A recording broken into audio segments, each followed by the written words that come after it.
Shalom fam, how y'all doing? This is Or Eber with the Living Word Initiative, author, investor, and consultant. Today I want to come to you with a video titled How to Apply Psalms 1 to Your Everyday Life. Now, the book of Psalms is a book dealing with wisdom in what we call the scriptures. It's a part of the Torah, which is what some consider the Old Testament. And it also, in regards to Psalms 1, it deals with duality. And it also deals with the human struggle that we deal with internally. Now, going forward, I want to start doing series on how to practically apply scripture. The thing is, a lot of us, we look at scripture as being something religious, but the main purpose of scripture is to improve your everyday life.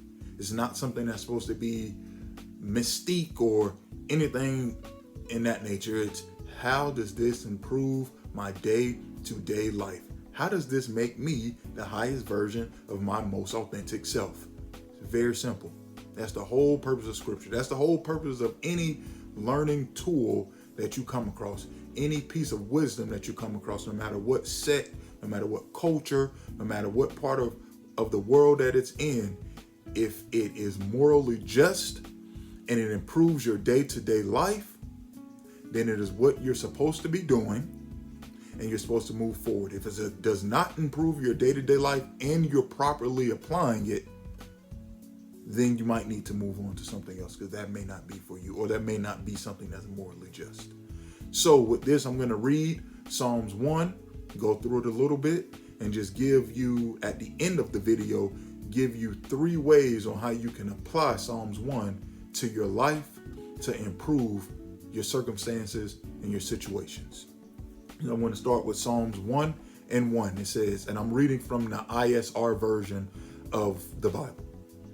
Blessed is the man who shall not walk in the counsel of the wrong, and shall not stand in the path of sinners, and shall not sit in the seat of scoffers. Verse 2, but his delight is in the Torah of Yah, and he meditates in his Torah day and night. So right here, verse 2, I want to just give a little bit of information on how this is applicable to us.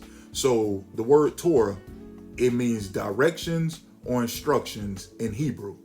The word meditate in Hebrew is hagah, which means to speak, utter, muse, plot, etc. So if we go back to when I did the video on reticular activation, this is extremely important. Your reticular activation system, remember I was talking about how your mind brings in all of these things that that happens around you every day.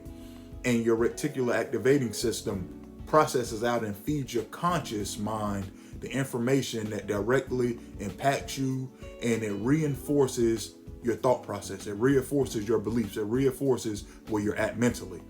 So when we're talking about verse 2 here, it says, but he delights in the Torah of Yah. When Torah, like I said, is instructions or directions. When you're meditating, you're speaking these things. So basically, when the Most High gives you an assignment, or you have instructions, or just in your everyday life, let's not even make it spiritual, at work, being a parent, being a coach, being a student, being an athlete, however you want to put it, when you have a set of instructions or directions that you're given, in order for you to be successful at those things, you have to consistently be studying them. You have to consistently be going over them. So that's why this says, delight in Torah, in the Torah of Yah, and you're supposed to meditate on it day and night. So that means that whatever it is, like I said, let's say we want to apply this practically to our life. If it's something as far as schoolwork and it's a subject, let's just say math, you're consistently going over these things in your head all day, all night. Now, I'm not saying you have to be obsessed with it, but what happens is, going back to the reticular activating system, is if when you have an instruction or you have an assignment or you have a problem, if you are consistently reviewing it in a positive manner over and over in your head, what your mind starts to do is it starts to feed you information that helps you solve that problem. It starts to feed you information that helps you accomplish that assignment, accomplish that task, do what you were created to do. So that's why the book tells us to meditate over it, aka speak over it, speak it out loud, keep it in the front of your mind, muse over it, create plots over it, because this is what will get you to be able to complete the task at hand. Verse 3, for he shall be as a tree planted by the rivers of water, that yieldeth fruit in its season, and whose leaf does not wither, and whatever he does prospers. This right here is very important, family. I need y'all to see this. It says, so we go back to verse 2, where it says, delight in Torah, meditate on Torah. Translating that down to verse 3, for he shall be as a tree planted by the rivers of water. When you're doing what you're instructed to do, you're going to be planted. You're going to be grounded. You're going to be centered. So when it says water, as we know, water is one of the most powerful creative creations on this earth. Water has the ability to sculpt and move rocks. Like water cuts through rocks, cuts through mountains. Water is gentle enough to give life and is powerful enough to take life. It's one of the most powerful things in this realm that we have. So it's saying that if you follow the instructions and the directions that the Most High gives you, or applying this to everyday life, if you follow the instructions and the teachings that you've been given, you'll be planted. So even if water comes, it's not going to blow you over. It's not going to make you fall over. You're going to be planted deep, rooted, so that way even when it's flushing through, you're still going to be standing. Now it says that it yields its fruit in its season. This is the most important part. When we think about gardening, a lot of us don't garden. A lot of us are fortunate enough to be able to go to the grocery store, and if I want an apple in January, I get an apple in January. And if I want an apple in September, I get an apple in September. In nature, that's not how that works. In nature, everything has a season of fruitfulness. So apple season is around this time right now. This is when apples are growing and budding and producing. Different times call for different seasons. You grow different things. This is how your life is. So oftentimes, because we live in a society where we can have whatever we want whenever we want it, we forget how nature works. Nature has an allotment of things at a certain time. So when you're getting back to your natural self, if you aren't getting what you want at a specific time, that doesn't mean panic. That doesn't mean that, oh, something's wrong. That just means it's not that time for that season yet. But if you keep meditating, aka planning, speaking, keeping it in front of your mind, finding all these ways to overcome or to make better the situation that you're in, or your divine assignment or your normal assignment, then when the season comes for your fruit to grow and for your fruit to have abundance, it will be there. It will be there. So now it also says, in whose leaf does not wither, and whatever he does, he prospers. So if you're following the divine assignment that you're given by the Creator, then your leaf, aka the sign of your life, will not wither. You will always have life there. Now, maybe you may not be having overabundance of fruit, but your fruit will always be there for you to pull from. The fruit will always be there for you to pull from. So even when an apple tree stops producing apples, there's still an abundance of apples on the tree. But an apple tree that has died, not only does the tree die, but then all the apples fall off.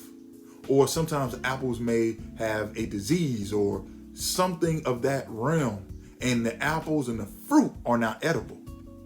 However, even when you are not in season, because you were so bountiful when you were in season, even after your season, just like the apple tree, you'll still be able to go out and pull and have nice apples. Then you'll be able to take your apples, put them in a storehouse, so that way you'll have them later for when your tree isn't producing anymore at all, or you don't want to leave it out on the tree for others to come and get.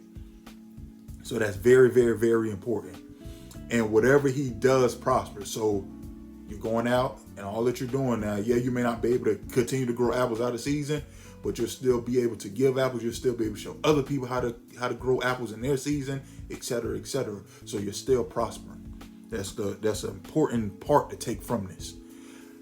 Moving up to verse 4. This is where that duality comes in that I was talking about earlier. The wrong are not so, but are like the chaff which the wind blows away. So remember when I was saying how when you're righteous and you're following your divine assignment and you're listening to the instruction and directions that you were given, that you're planted, so even water, which is one of the most powerful creations that is in this realm, when it comes through, it can't knock you over. Well, the opposite is, the inverse effect is like that for the wicked. For those that don't follow instruction, for those that do not follow direction, for those that do not stay consistent, that are not planted, the wind will come and just blow them away. Just blow them over here, blow them over there, move over there. Now, this is what I need y'all to understand. As you can see, something comes. Whether you're righteous or you're wicked, something comes. And you know the crazy thing? Water is more powerful than wind. So the righteous in this verse gets tested by the more powerful part of nature. It gets the harder test, but it's the strongest. So it's able to sustain against that test. The wind comes and just blows the wicked around, and because they're so wicked, they're not planted, they don't have any type of root, they just get blown away. So just imagine what the water would do to them. Not only would the water rush them off, but it would also drown them. That right there is important as well. The more righteous you are, the stronger you are, the more rooted you are, the tougher your test will be. But in that test, you stay rooted, you stay grounded, you're not going to move. The wicked get little tests and they just get blown off like, oh man, they can't even like stay planted. So that's the inverse. The inverse of righteousness is not being planted, being blown away. Now we have verse 5. Therefore the wrong shall not rise in the judgment, nor sinners in the congregation of the righteous. For Yah knows the way of the righteous, but the way of the wrong comes to naught. So basically with all of that, you operate how you're supposed to operate, and you're going to get the things that you need in order to fulfill your assignment. As a matter of fact, what you need is already in you. And I'm going to get that from Deuteronomy 30. I'm going to read Deuteronomy 30, verse 11 through 15, and then verse 19. Verse 11 states, for this commandment which I'm commanding you today is not too hard for you, nor is it too far off. So the assignment that you were given, your creative purpose, is not too difficult for you. And it's not far away from you. It's right there with you. It is not in the heavens to say, who shall ascend in the heavens for us and bring it to us and cause us to hear it so that we do it. Nor is it beyond the sea to say, who shall go over the sea for us and bring it to us and cause us to hear it so that we do it. For the word is very near to you, in your mouth and in your heart to do it. So your divine assignment not only is in your heart, but it's right there in your mouth. It's right here. It's not way up. It's not in heaven with the Creator. It's not in the sea. It's inside of you. So no one has to go and bring it to you. Your divine assignment, your creative purpose is right inside of you. Now, verse 15. See, I have set before you today life and good and death and evil. There goes that duality that we were talking about. Every man struggles with duality. The Creator gave us the choice of duality. We have a choice, but we also have consequences for our choice. Consequence could be good or bad, but we have a choice. Now, verse 19 says, I have called the heavens and the earth as a witness today against you. Laws of nature. He's called them to witness against you. I have set before you life and death, the blessings and the curse. Therefore you shall choose life. Right now he's telling you, I'm giving you options. I'm telling you which option to choose. But I'm still giving you options so you can choose whichever one you want to. It's up to you to choose life or death. When you choose life, you're operating in your divine assignment. You're operating in the highest version of your authentic self. So everything that you do, going back to Psalms 1, will prosper in its season. And everything you do, you will prosper. You will be planted. You will be strong. Because when you're operating in your creative purpose, you can't be blown away because that's your strength. That's what holds you and fortifies you. So you can't be blown away. Now, if you're doing something that you're not created for, then it's easy for you to get blown away because you're not operating in your strength. You're operating in either a deficit, a weakness, or something that's just not for you to be doing. Simple. So you're going to get caught up every time. Now it says, therefore you shall choose life so that you live, both you and your seed. So I want to give you 3 ways based off of this scripture here that we have that you can practically apply Psalms 1 to your everyday life. First way, filter out negativity out of your life. This is caused by the law of attraction. So verse 1 in Psalms 1, we talked about that. So you want to make sure that you filter out all the negativity in your life, whether it be in people, things, situations, ideas, food, locations, all of these things. If it is negative for you, filter it out, because you'll start attracting what you start creating your surroundings, your environment, and then you started continuously attracting these things to you. So you got negative people around you, get away from either get them to your level of positivity, and if they don't want to get there, get away from them. Cut out negative foods, cut out negative drinks, cut out negative television shows, cut out negative music, cut out anything that's negative, because that's what you're bringing inside of you. And that's what's going to keep you from elevating to the next level. And that's what's going to continue to make you stumble. Next, number 2 is focus in on your assignment, task, and don't waver. So that goes back to what we read in Psalms 1 when it says meditate over the Torah, aka the direction or the instruction. Meditate over it. Focus in on it. So this could be for your everyday life. Focus in on being a parent. Focus in on being a student. Focus in on whatever your career choice is. Focus in on whatever it is that you're trying to accomplish and do. Focus in on it.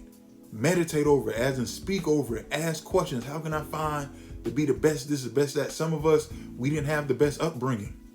Some of us didn't have the best parenting skills instilled in us. So we have to meditate on how to be a better parent. We shouldn't just accept whatever, because it goes back to what we read in Deuteronomy 30. Choose life. You have to choose the things that are positive, because it not just only impacts you, but it impacts your seed as well. And then the third thing is be intentional with your actions, choosing all things that bring life to you and your children. Like I read at the end of Deuteronomy 30, verse 19, you have a choice, which means you have to be intentional about what you do. The most I say, choose life. So if you're choosing, that means that you're being intentional about your actions. And that means that if you're choosing life, you're choosing everything that brings you life. And when you're choosing everything that brings you life, not only is it bringing you life, but it's bringing your seed life, and it's bringing life to those that want to have life and be bountiful around you. So that's what's very important. You have to choose the things that are of life, because it impacts you and your seed. Whatever you bring in, you're going to implant that in your seed. So you want to implant into them all things of life. Life, life, life. So I want to thank you all for your time. This is Or Ibri with the Living Word Initiative. You all have a wonderful evening.